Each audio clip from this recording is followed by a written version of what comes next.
Manu?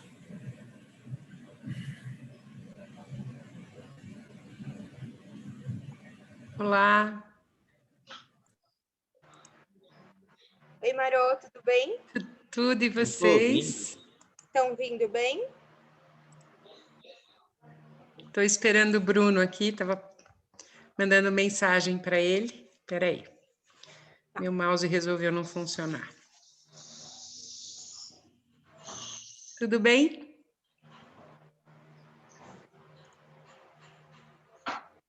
Espera aí, deixa eu aceitar as pessoas aqui até as 20. Espera aí.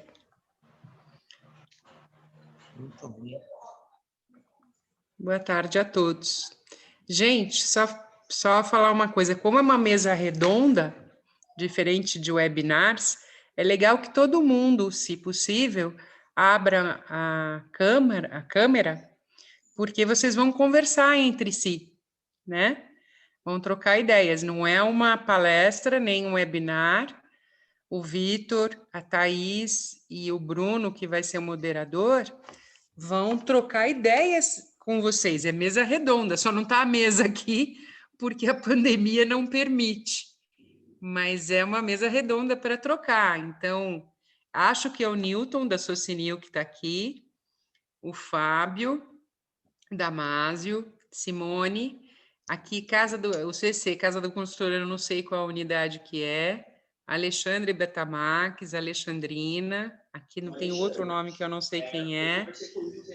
Gente, para mostrar o rostinho, não importa se está bonitinho ou não, aqui não é um desfile. É importante que vocês... tem que passar para amanhã cedo, passar para o Juvenal. Que vocês mostrem o rosto para conversar. Mais do que o rosto, a fala, né? Para ele preparar isso aí. Oi, Fábio. Tudo bem? Você está sem microfone. Não estou ouvindo. Pessoal, alô? Espera aí, deixa eu tirar o teu microfone. Tirar, não pôr o seu microfone. Oi, Fábio, tudo bem?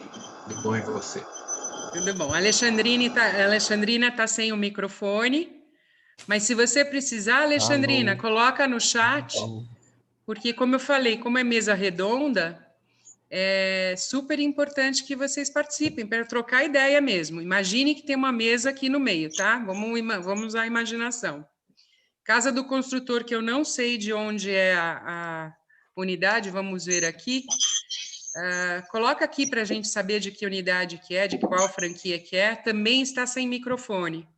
Então, quiser perguntar alguma coisa ou fazer uma colocação, usa o chat, não tem problema. Mas é importante que quem tiver acesso à câmera e acesso ao microfone, participe, gente. Isso é uma mesa redonda, tá? Não é webinar, não é palestra, é conversa, e a Thaís, o Vitor e o Bruno estão aqui para bater papo com vocês. Eu vou desligar o meu micro e minha câmera, porque eu não tenho nada a acrescentar, só ouvir e participar das ferramentas aqui para ajudar vocês, tá bom? Então, tá bom. Boa mesa redonda para vocês. Ô Maru, só para coisa, vocês estão me escutando bem? Gente, que eu estou testando o microfone aqui. Eu tô. Tá. Então tá bom. Qualquer coisa vocês gritam que eu tô aqui no back office, tá? Tá bom. Boa mesa redonda para vocês. Pessoal, antes de mais nada, obrigado pela participação, Alê, Fábio, Maru, todos ali, Casa do Construtor, Thaís, Alexandre Frojás. Pessoal, a ideia aqui nossa, tá? Só para dividir, é uma mesa redonda, que é um projeto embrionário para a entidade de classe, para a LEC, e por consequência, a ideia é a gente ampliar isso, inclusive fazendo ponte com as outras entidades representativas de classe, a exemplo da Sindilec Rio e coisa e tal, para que a gente possa sempre discutir temas que impactam o segmento de maneira geral, tá? Então, esta é a ideia, esse é o primeiro balão de ensaio. A gente trouxe um tema que a gente vem sentindo nos grupos de WhatsApp que é um tema recorrente. Então, a gente trouxe aqui duas pessoas que têm experiência, estão no ramo, atuam de maneira no PDV, ou seja, na linha de frente dessas lojas, né, para trazer um pouco a experiência e para a gente abrir aqui uma discussão. E eu acho que esse é um modelo, e o mercado usa muito isso, e vem usado nessa época de pandemia, e vai ser um grande agregador para a nossa entidade. Tá bom? Só para esperar mais uns 5 minutinhos, gente, para a gente já começar já. Tá bom?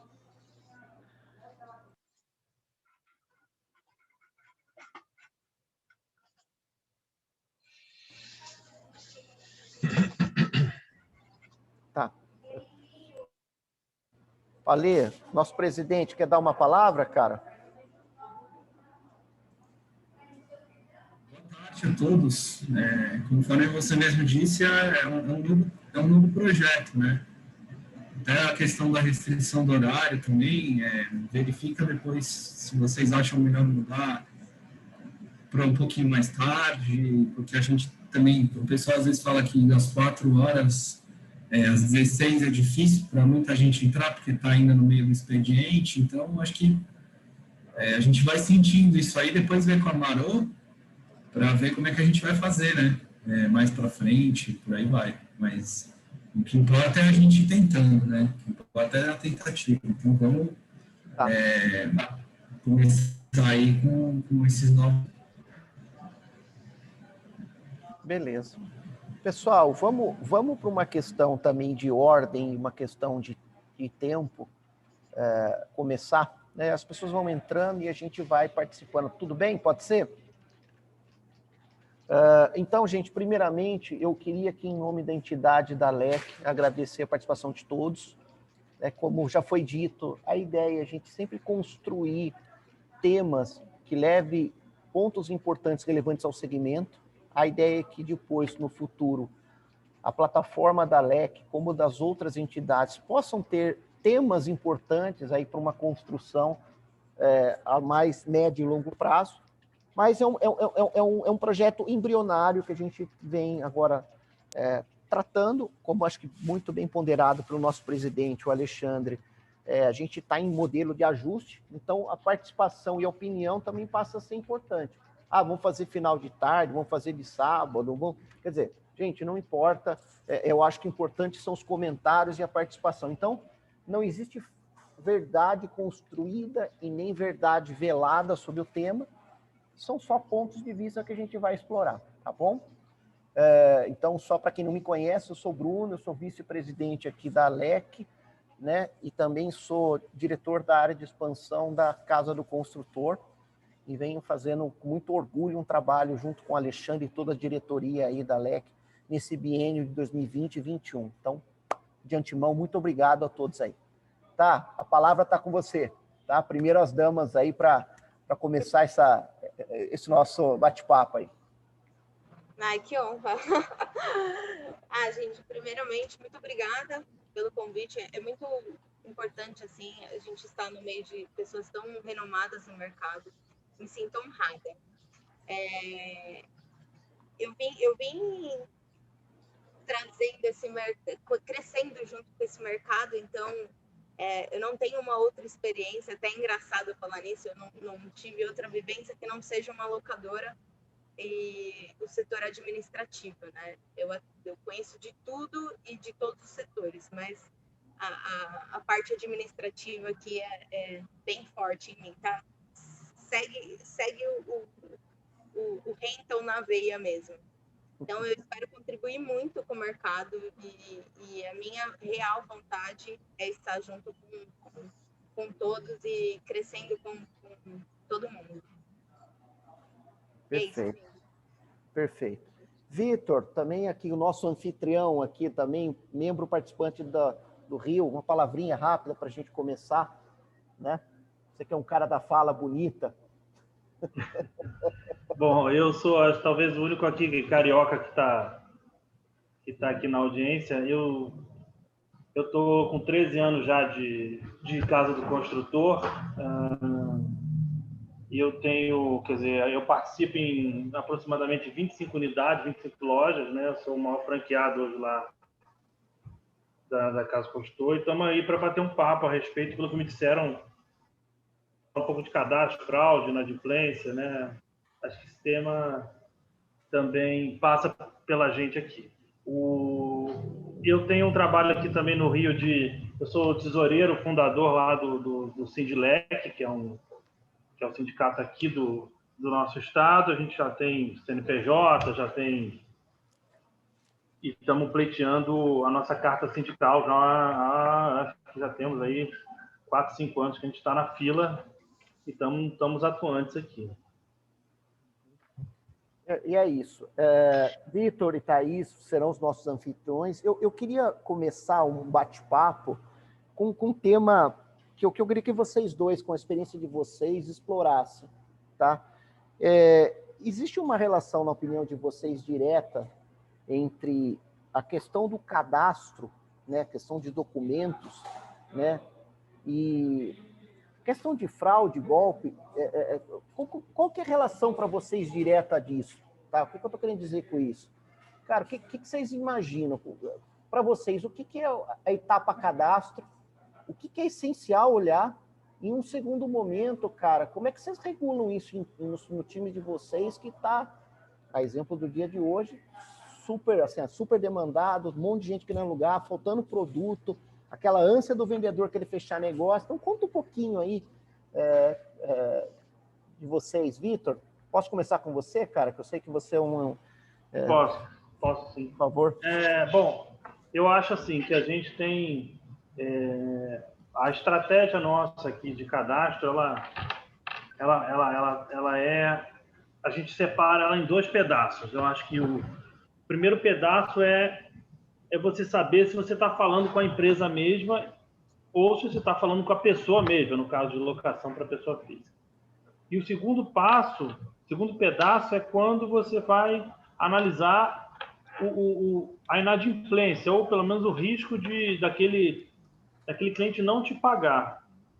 E eu acho que tem um perigo grande quando você foca só em uma área. Às vezes você foca só, não, vou bloquear, vou tentar diminuir a inadimplência e analisa o cadastro com viés só de inadimplência. Se chega um cliente que é fraudador, possivelmente ele vai estar limpo, ou ele vai estar com um cadastro muito organizado.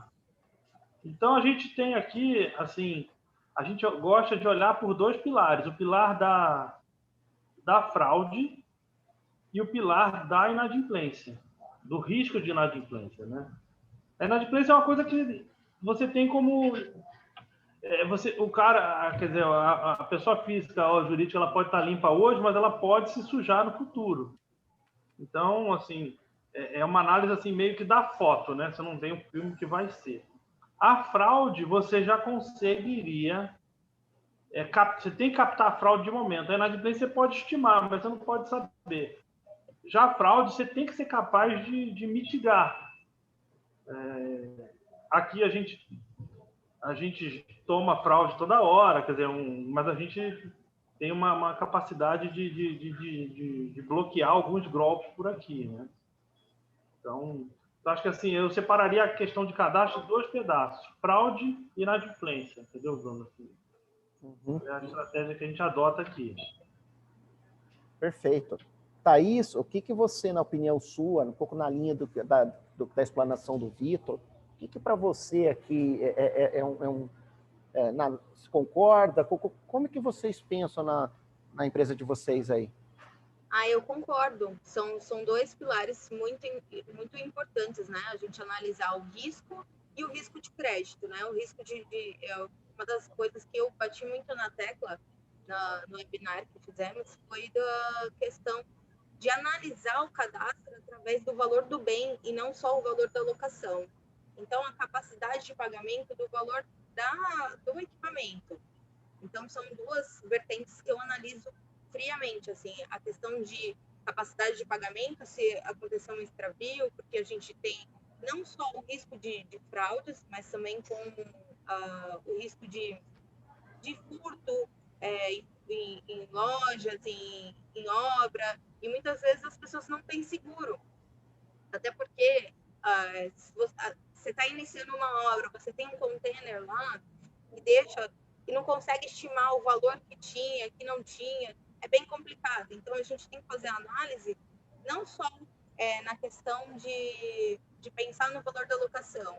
Será que ele consegue pagar o valor caso tenha um extravio, perda ou sofrer um acidente? Eu tive um cliente que ele sofreu um acidente de carro, não tinha seguro e o equipamento estava. Então, assim, ele teve que pagar o equipamento e ainda arcar com os custos que ele teve em relação ao carro. Então, assim, é o que a gente sempre tem que analisar, a capacidade de pagamento, não só do valor da locação. O risco de golpe a gente consegue analisar de primeiro momento, através da documentação, através da tratativa do cliente. Se tem muita pressa de vir buscar. Agora, o risco de inadimplência, a gente vai pelo termômetro das referências, né? Perfeito.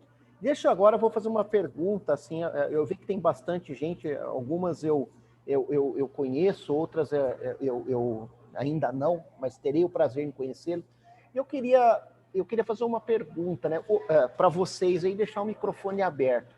Existe uma questão hoje de negócio sendo muito feito pelo WhatsApp, ou vulgarmente falando, o Zap, né, que é uma questão de meio eletrônico e é uma tendência cada vez mais.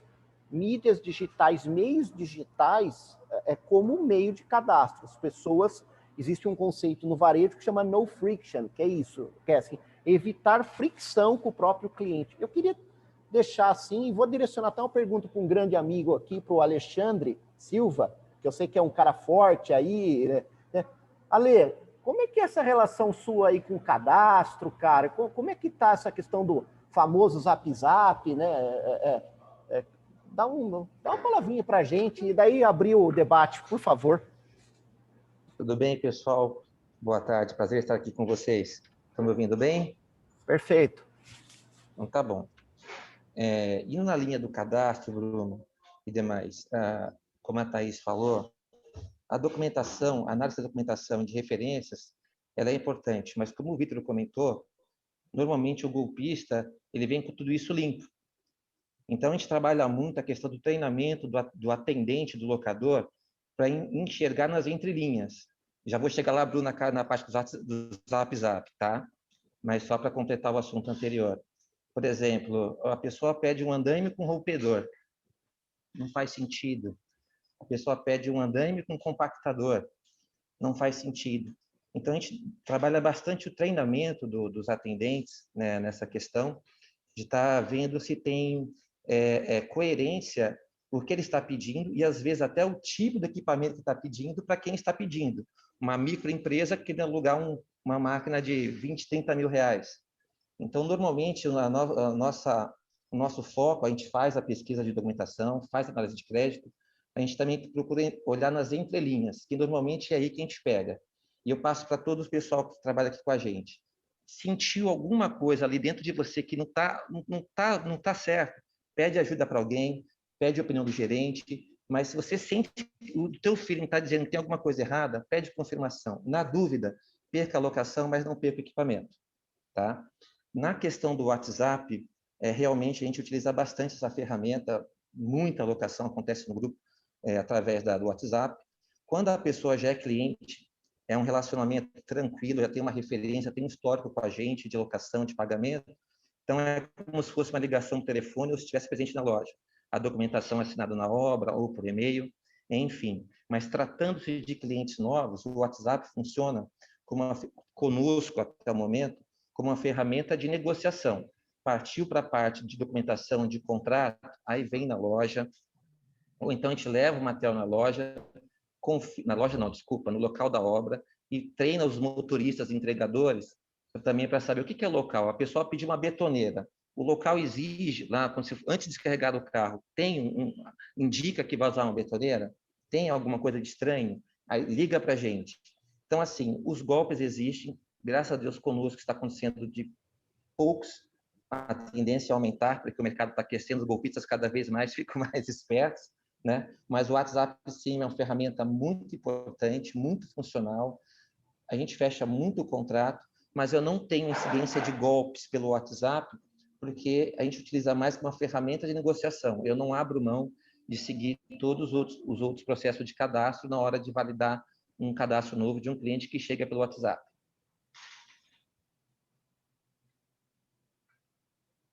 Uma pergunta para vocês, tá, gente? Eu escuto muito, eu também junto com vocês, eu também opero loja, tenho as minhas operações. Uma coisa que eu escuto muito é a questão de burocracia, né? Como é que vocês lidam com essa situação no dia a dia das locadoras de vocês? E aí eu vou passar a palavra também. Fábio, posso contar com o seu depoimento? Né? Eu queria entender um pouquinho assim, como é que vocês lidam, porque o nosso negócio ele é burocrático, né? Na essência, como ele foi formatado. Como é que vocês lidam com isso? Porque cada vez mais as pessoas têm nem menos tempo, estão cada vez mais rápidos, estão querendo cada vez menos perder tempo com coisa. Como é que... Fábio, fala um pouquinho aí para a gente, por favor, da experiência de vocês. Eu acho que esse é um tema que também abre aqui a discussão de vocês. O meu caso especificamente, ele difere um pouco dessa locação de varejo, né? O nosso negócio aqui, ele está se reformulando e a gente está iniciando uma nova operação, e essa nossa operação, ela atende obras estabelecidas, obras grandes. Então, essa questão que foi relatada aqui, eu não vivencio isso diretamente. O que eu vivencio, sim, é a questão da inadimplência, isso sim. E a gente opera em diversas regiões a partir de uma base. Em Cotia, a gente opera em diversas regiões no país. Mas a gente sempre tem que mandar alguém lá, tal, o equipamento vai, a pessoa chega e faz a instalação e tudo mais, né?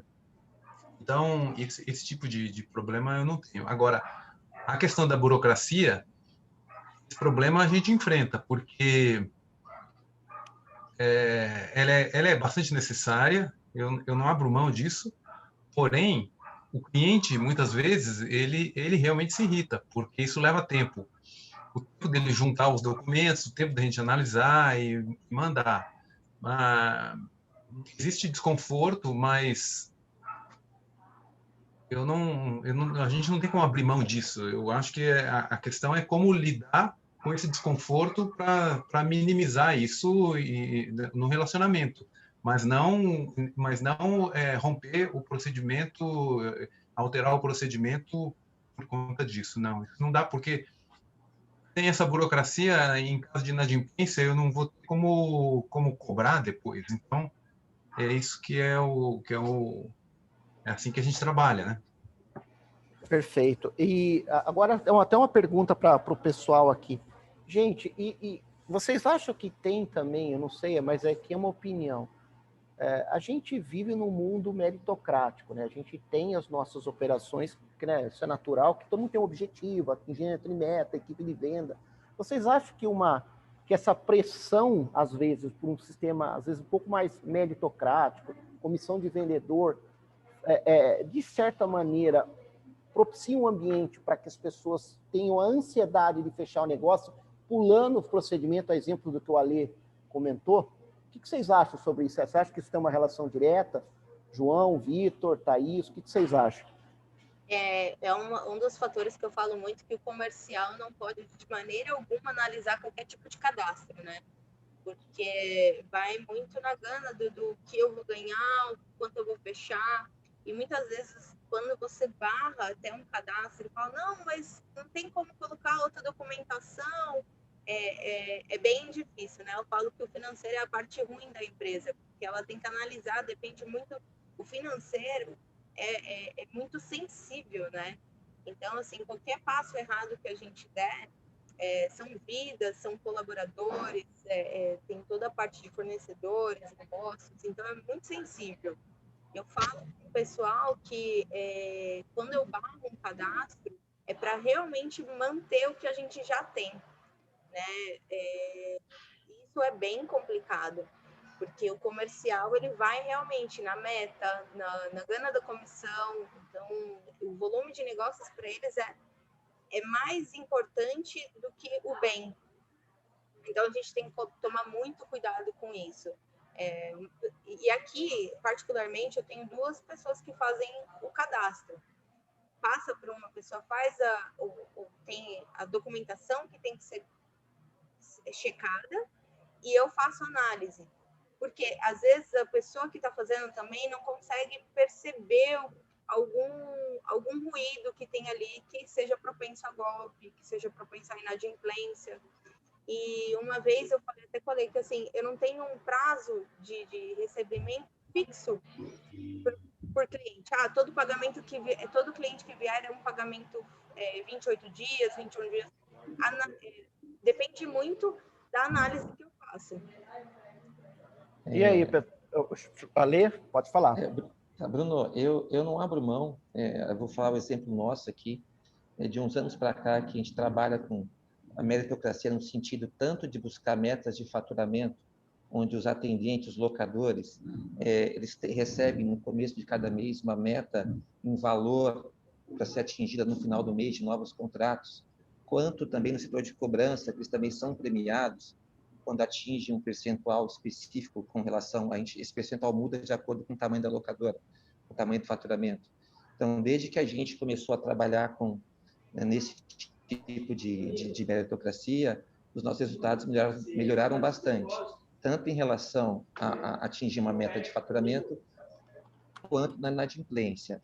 E com relação a essa relação de, nossa, mas ele tem uma meta, ele pode querer alugar de qualquer jeito, a meritocracia aqui com a gente funciona dos 2 sentidos. Se ele faz um bom trabalho, atinge um faturamento desejado, ele é premiado, mas da mesma forma que se ele pula alguma etapa de cadastro, se ele porventura nessa ânsia de querer alugar e bater uma meta, ele faz de qualquer jeito, ele também assina termos de responsabilidade e ele arca com o prejuízo. Então é aí que entra o treinamento. A gente treina os colaboradores e ensina e explica o que acontece. Para ele perder uma máquina, ser roubada, normalmente ele possa imaginar que ele não vai perder nada, mas ele perde sim, desde que ele não tenha seguido algum dos procedimentos de cadastro. Então, eu sou muito a favor da meritocracia, e aqui conosco, na parte de locação, meta para locador em faturamento, e meta no setor de cobrança, para diminuir a cobrança, funcionou muito bem. Perfeito. E alguém mais? João, quer dar uma palavrinha? Bruno, boa tarde a todos, aos amigos. Eu concordo aí, eu acho que assim, quando você tem um processo de meritocracia, nós temos um aqui, já foi implantado há 2 anos, e os nossos KPIs, eles visam as metas, mas também o custo, que é a partir de despesa e de inadimplência. Então, um cadastro mal feito para fazer uma venda, ele possivelmente pode resultar numa fraude, num furto, mas ele pode resultar também na inadimplência. E aí, se o cara não recebe, ele também não ganha prêmio, porque inadimplência é nota de corte. Então, eu acho que aí, assim, cabe nós, gestores, a treinar constantemente a orientação para que todo o processo seja executado de uma maneira correta. Então, você vai fazer um bom cadastro, você vai fazer um bom atendimento, uma boa venda, uma boa entrega, a possibilidade de você ter um bom recebimento e não ter uma fraude é grande. Se errar lá na frente,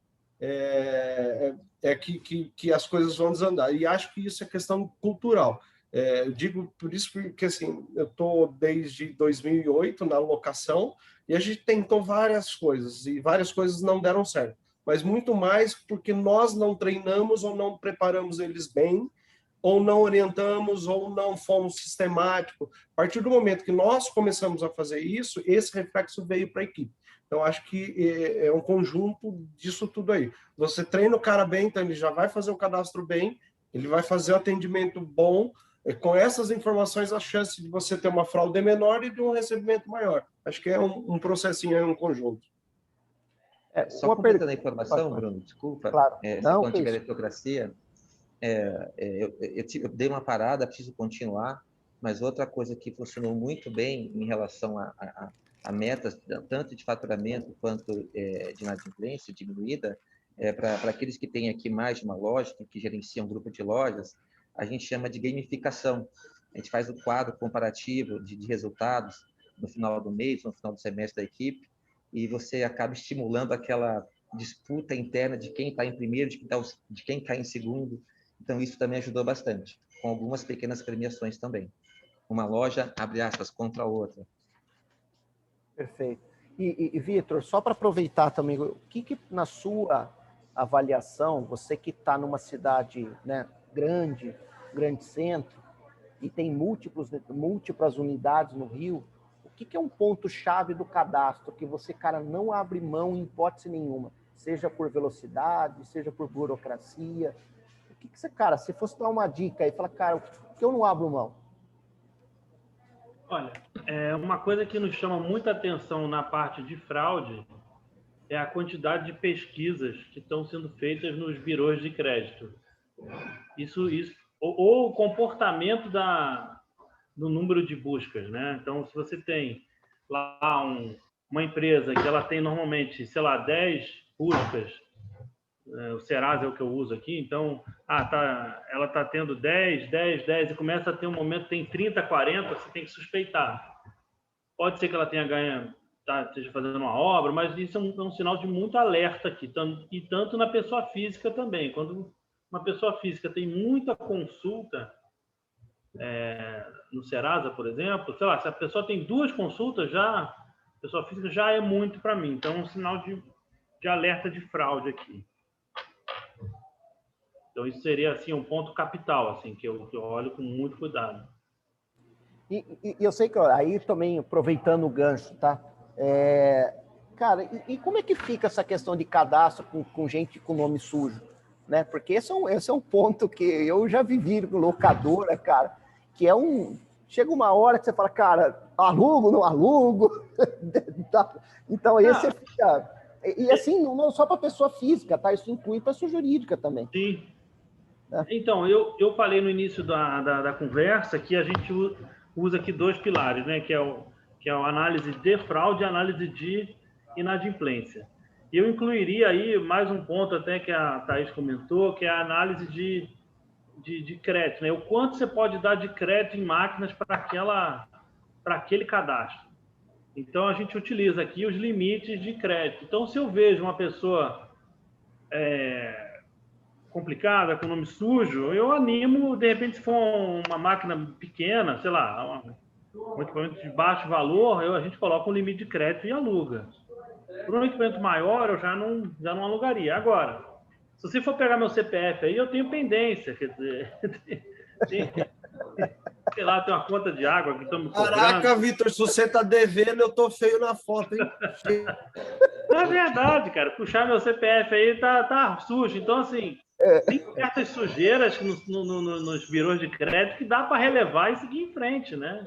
Uma conta de água, uma conta de luz, um cartãozinho de crédito, desde que outros requisitos tenham sido atendidos, como um comprovante de residência sem ser de telefone celular, um comprovante de água, de luz, da residência da pessoa.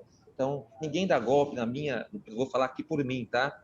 Com 6 metros de andaime, com uma conta de luz pendente no Serasa. Então, eu concordo com o Vitor que a gente faz bastante isso. Tem alguns tipos de pendências no CPF, falando de CPF, que a gente faz uma avaliação e acaba liberando e não costuma trazer problema. Ô Bruno, deixa eu só fazer um comentário aqui, e é uma bandeira que eu levanto muito aqui no Rio, que é assim, ó. Eu acho que o setor todo tem que... Quer dizer, nós temos que negativar os clientes que não nos pagam.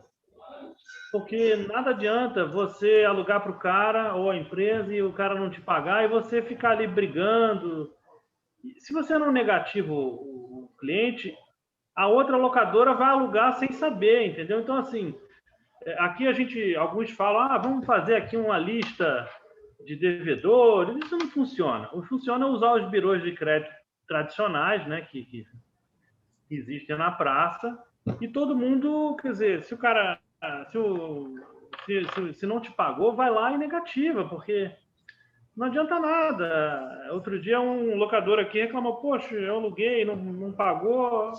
Aí a gente disse, olha, mas ele estava negativado por locadora, o que você foi fazer lá, né? Então, assim, às vezes a gente fica reclamando, mas tem os instrumentos. Se todo mundo for lá e negativar, a gente bloqueia um pouco esse tipo de hábito, né? Do cara ir lá, aluga em uma, não paga, aluga outra, não paga. Então, eu queria também, assim, conscientizar um pouco isso, né? Da gente poder usar os birôs de crédito como forma de a gente mitigar esse risco. E eu acho que também, vou dar aqui uma opinião nessa linha, né? Eu acho que também hoje as ferramentas existentes, WhatsApp, grupos aí do que a gente, Telegram, né, que agora vem numa onda muito forte aí de comunicação, também utilizar esses meios até para uma consulta rápida, né? Porque às vezes o cara sai fazendo, o cara sai, às vezes, principalmente em regiões mais conurbadas, onde o cara sai dando golpe em cadeia, né? Ou seja, ele sai de um lugar e vai tentando varrer até, eventualmente, infelizmente, algum locador cair nesse golpe.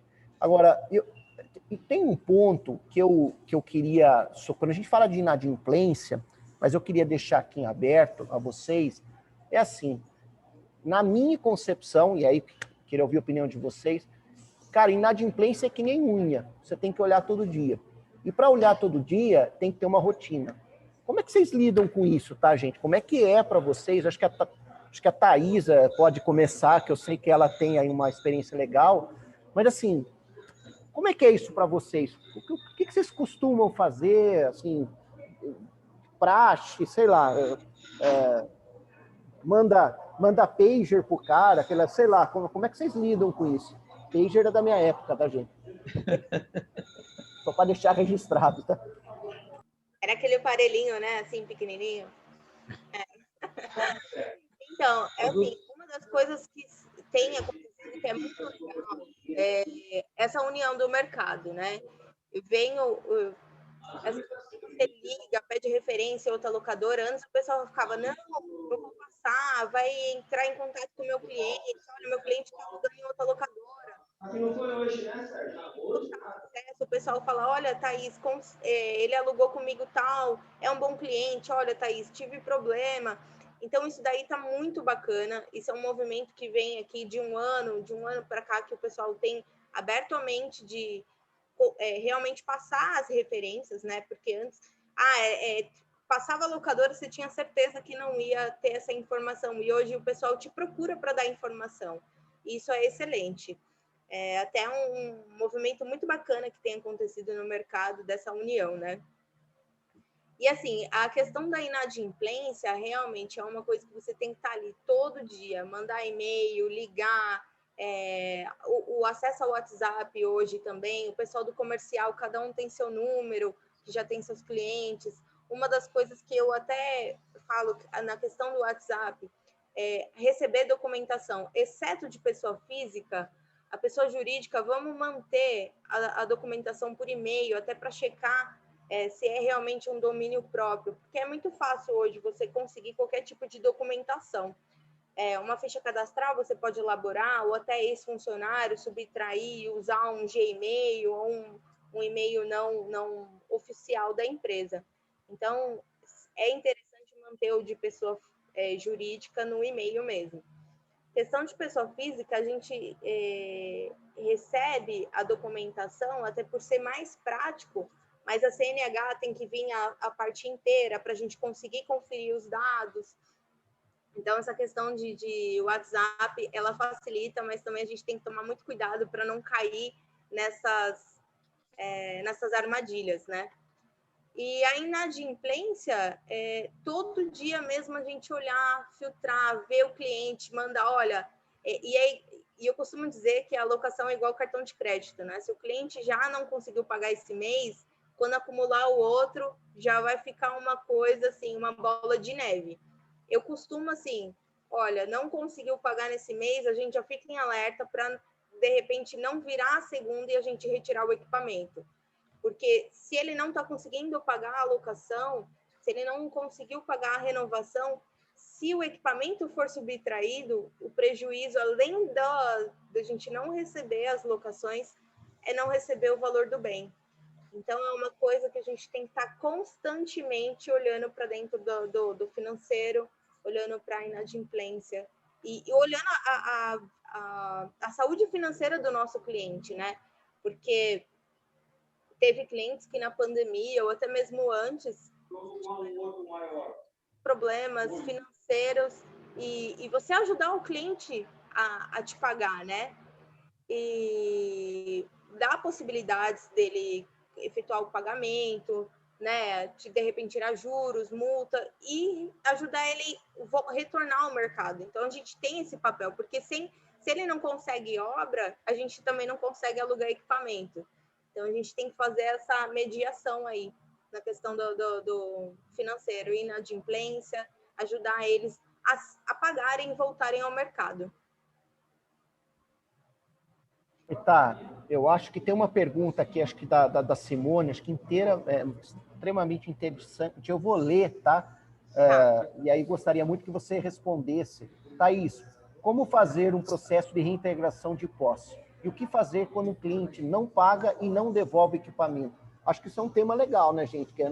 Isso é até uma questão de apropriação indébita, né? Cara, como é que a gente lida com isso?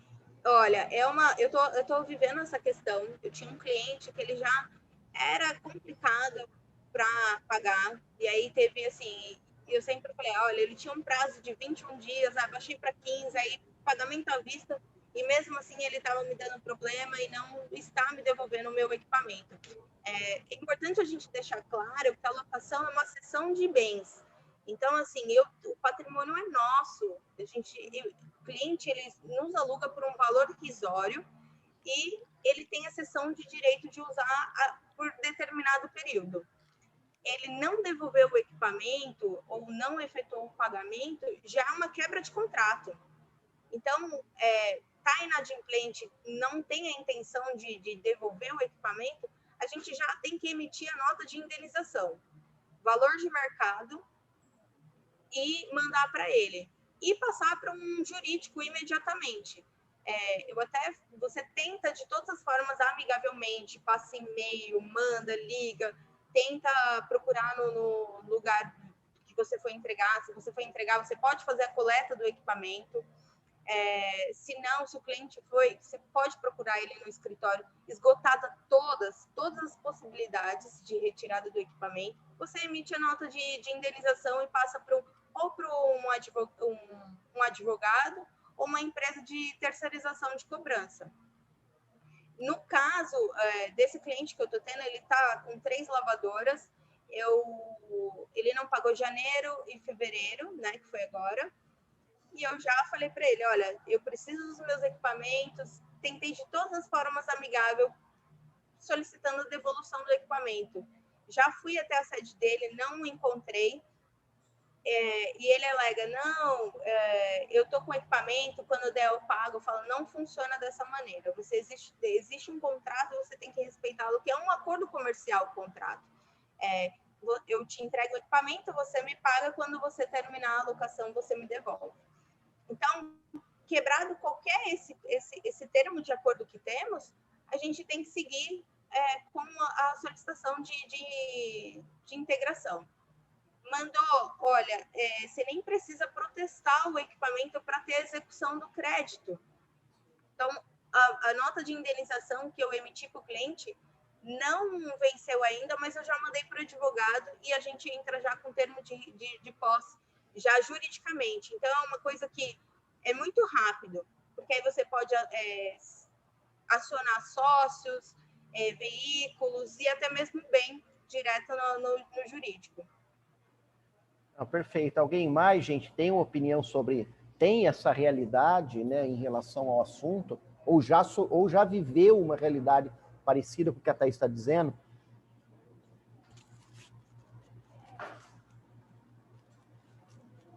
Oi, Bruno, aqui. Oi. O que acontece? Eu acho que é como a Thaís falou, né? Pela nossa história aqui longa, que a gente nunca conseguiu chegar lá numa delegacia e fazer com que o delegado falasse, não, vai lá, faz uma diligência e pega esse equipamento de volta. A gente nunca conseguiu isso, né? O que você tem é um processo que vai virar um processo de cobrança. Você vai cobrar o valor do aluguel e o valor da indenização da máquina, né? Ele vira um processo de cobrança. você quiser judicializar, o caminho é mais ou menos por aí. O que acontece, o que já aconteceu comigo, é fraude. Quer dizer, se eu tenho grandes provas que é uma fraude, aí você pode acionar a polícia, né? Ah, não, isso aqui é uma fraude, a pessoa está se passando por outra, a empresa está se passando por outra, aí você pode acionar. Mas quando é um cliente mesmo seu, que você já identificou que ele existe, que ele é atuante, não é fraude, é ele mesmo, né? A empresa é ela mesma, aí vira um processo de cobrança. A polícia, eu acho que ela entra quando você tem uma certeza da fraude, aí sim. Então, assim, acho que se divide em dois aí essa resposta. Eu vou na linha um pouco do Vitor, né? Até porque a gente tem uma rede, para quem não conhece a casa, são mais de 300 lojas no Brasil, e, de fato, essa questão do termo de reintegração de posse, poucos são os casos que eu me lembro na nossa rede de efetivamente conseguir, através de um boletim de ocorrência, numa delegacia, conseguir um termo de reintegração.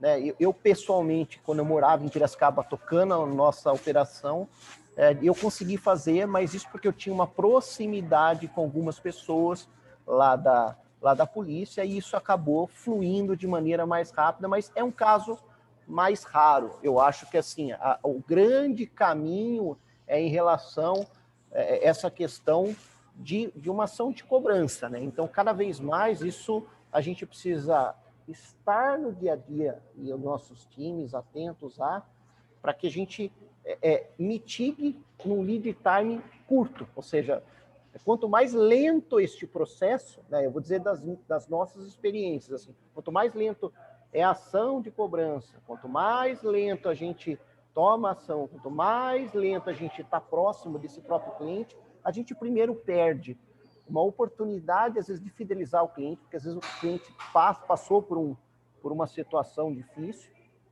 e no segundo momento a gente perde, de fato, a efetividade. Né? Então, acho que o Vitor ponderou bem nesse aspecto, a Thaís também, mas eu acho que esse é a grande mudança de chave que a gente tem aqui das locadoras. E tem uma pergunta aqui no chat, deixa eu só levar aqui, que deixa eu me ver só um minutinho, tá, gente? É da própria Simone, que para emitir o termo de posse é necessário um advogado ou sócio de locadora para proceder a esse pedido.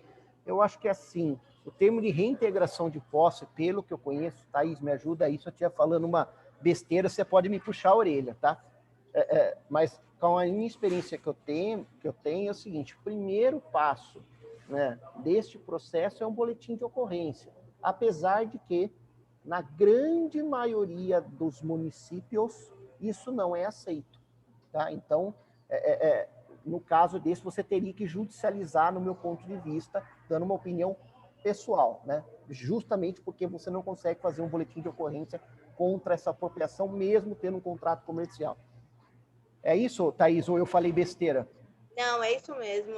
Muitos municípios não conseguem fazer, até porque quando você vai, eu uma vez fui na delegacia e a gente é tão maltratado lá, tipo assim, tem problemas maiores para resolver, sabe? Então, assim, é muito mais fácil a gente seguir os termos administrativos, né? Então, se a gente tem o contrato assinado, você junta todo o processo, emitiu a nota de indenização, você manda para o cliente e fala, olha, você tem 24 horas, 48 horas para me devolver o equipamento, senão eu emito a indenização, a nota de indenização do equipamento. O cliente não te deu retorno, você avisou, você alertou, você tentou retirar teu equipamento, porque o bem é teu. Ele só tem a cessão de direito de usar o equipamento mediante ao pagamento. Ele deixou de pagar, ele já cumpriu, ele já quebrou o contrato. Então, assim, seguir os processos realmente. Emitiu a nota de indenização, você já pode mandar para o advogado. Tá? O advogado, você vai falar que é uma cobrança, né? O equipamento não foi devolvido e por isso você emitiu a nota de indenização. E é um processo muito simples, muito comum, E aí eu vi aqui que tem a pergunta se temos um advogado na LEC. A doutora Mônica, ela faz a parte jurídica da LEC, e ela também tem um escritório de cobrança terceirizada, que a gente segue uma linha do tempo, né, que eu passei a seguir aqui dentro da empresa, que essas 30 dias cobranças administrativas, 60 você já passa para, se eu não me engano, para terceirizada, e com 90 dias ou 180 dias você já passa para o advogado. Quando tem a indenização de equipamentos, você já pode passar para o advogado direto, você não precisa esperar todo esse processo de 60 dias, ele vai pagar, ele vai devolver. Não, porque aí você já consegue fazer entregar o processo para o advogado. Então, o meu conselho, assim, que eu dou manda a notificação, faz a nota de indenização e já coloca na mão do advogado, porque quanto mais tempo você demorar, mais tempo você vai demorar de receber. Vitor, veio uma pergunta direcionada para você. O Rio de Janeiro tem alguma experiência em relação a isso? Acho que você, de certa forma, comentou, né, cara, o assunto, né? Mas se quiser reforçar... Não, o que a Thaís está falando é exatamente aquilo, a minha opinião, né? O assunto não é policial, o assunto é judicial. É policial quando você tem uma fraude.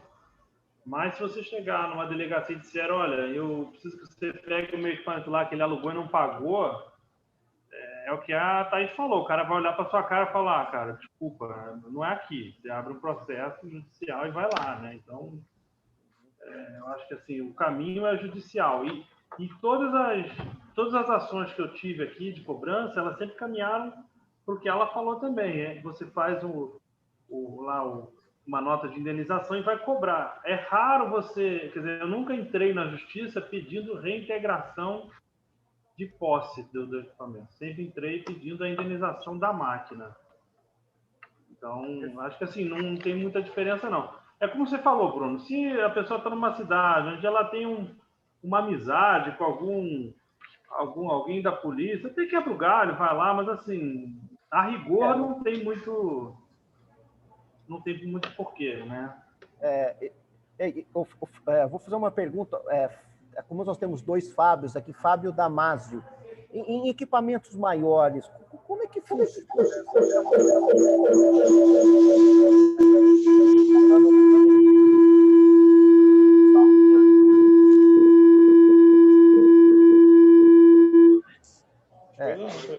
Eu acho que alguém abriu o microfone, mas... Fábio, como é que vocês que trabalham com uma linha de produtos maiores, é mais ou menos semelhante ou muito distante do que a gente está dizendo? É bem semelhante. Bem semelhante. E, assim, inclusive, só muda o tamanho do equipamento, mas o processo é muito semelhante. Né? E tudo bem, os riscos são diferentes, porque em equipamentos maiores você não tem esse risco de alugar para alguém que chega lá e sei que a obra não exista. Tal. Esse risco não existe. Mas fraude existe, picaretagem existe, e assim, o que a Thaís estava falando, de como é que ela trabalha no caso de inadimplência, né, para não deixar com que o cliente fique sujo na praça, né? É uma questão, porque quando a gente aluga esse tipo de aluguel de equipamento maior e mais específico, o volume de clientes ele também é específico. Então, muitas vezes você fica pensando, poxa, se eu executar esse cara aqui, na próxima obra que ele for fazer ali, ele não vai querer que eu vá com ele por causa disso, né? Então, uma coisa que a gente tem que desenvolver é como saber se aquela inadimplência fruto de um momento do mercado que a empresa está passando, que o cliente está passando, ou se aquela inadimplência é fruto de picaretagem contumaz.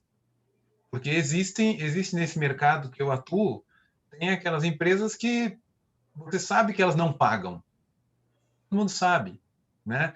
E elas vão vivendo assim, empurra daqui, empurra dali, empurra daqui, empurra dali, para receber sempre um sufoco, né? Então, eu acho que uma dificuldade que a gente tem, mas eu acho que a Thais deve ter alguma experiência nesse tipo de coisa, é como detectar se o que está acontecendo é efetivamente uma questão momentânea ou se é uma questão mas que a pessoa faz aquilo às vezes por premeditadamente, justamente para algum outro motivo que tenha, que não é justamente eu estou sem dinheiro no caixa para poder honrar com a minha obrigação, né?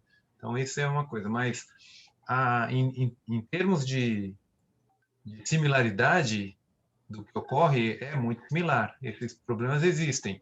Esse problema de retomar a máquina, etc., e que o problema é jurídico e não é de polícia, esse tipo de problema existe. Perfeito. Pessoal, eu queria, até por uma questão de a gente ter uma frase saudosa aqui na empresa, que é o tal do rito e ritmo, né? Até para a gente poder respeitar aqui o horário, né? E sempre é uma live programada para 1 hora, e eu queria estabelecer os endereços finais, que alguém pudesse endereçar uma última pergunta, que pudesse ser aberta, quem queira propor algo nesse tipo, porque de fato para nós esse era o intuito dessa nossa primeira mesa redonda, né? E espero que a gente faça mais, porque eu gostei muito do que a gente falou aqui. Acho que dá para escrever uma aula aqui de dicas que foram dadas para quem pôde aproveitar, né? Alguém acha que tem mais um tema, algum assunto que não foi abordado, que queira fazer, às vezes, um comentário? Por favor, gente, fiquem à vontade. Deixa eu ver se tem uma pergunta no chat. Não. Aqui não tem. Então, beleza. Alguém mais, gente? Pessoal, então, assim, eu até por uma questão de agradecimento, estou muito feliz. Queria agradecer, primeiramente, Thaís e Vitor pela disponibilidade, pelo convite. Prazer contar com vocês, tá? Mas eu gostaria que a palavra final fosse do nosso querido presidente, do Alexandre, porque ele tem sido o grande condutor da batuta aí, nossa, e da grande virada que a gente vem tentando fazer junto com os associados da LEC, tá? Mas deixa eu ver só se tem alguma outra. Júlio, o Júlio falou assim, só para encerrar, né? Se o cliente não paga e não devolve equipamento, eu posso pedir reintegração de posse? Acredito que isso seja judicial. Acho que sim, né, Thaís? Nós já ponderamos, acho que esse assunto, né? Correto? Sim, a gente acabou de falar sobre isso. Só para pincelar e ele não sair com dúvida, uma das questões que a gente tratou aqui, Júlio, foi o cliente com mais de 30 dias que não paga, você tem que tentar já reaver o seu equipamento, tá? Então, assim, imediatamente você já começa onde você entregou, você já pede a retirada, pede para o comercial, né? Porque o financeiro e o comercial, ele tem que estar bem alinhado, tá? Então, você vai conversar com o seu comercial, pedir para ele solicitar a retirada do equipamento. Se não conseguir localizar o equipamento, já emite a nota de indenização e manda para o advogado. Manda o advogado vai fazer uma cobrança extrajudicial, vai fazer a cobrança juridicamente, para você reaver o valor do seu bem. E lembrando, eu trabalho com valor praticado em mercado.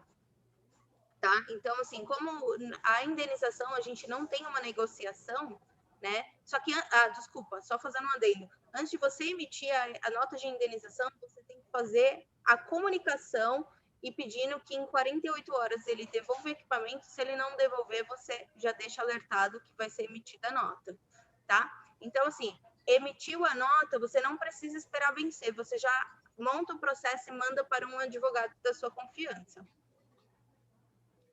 Então, perfeito. Pessoal, essa live vai ficar gravada, né? Live, né? Todas as antigas aqui, tá? Vai ficar gravado e disponível. Eu queria agradecer a todos, sem exceção.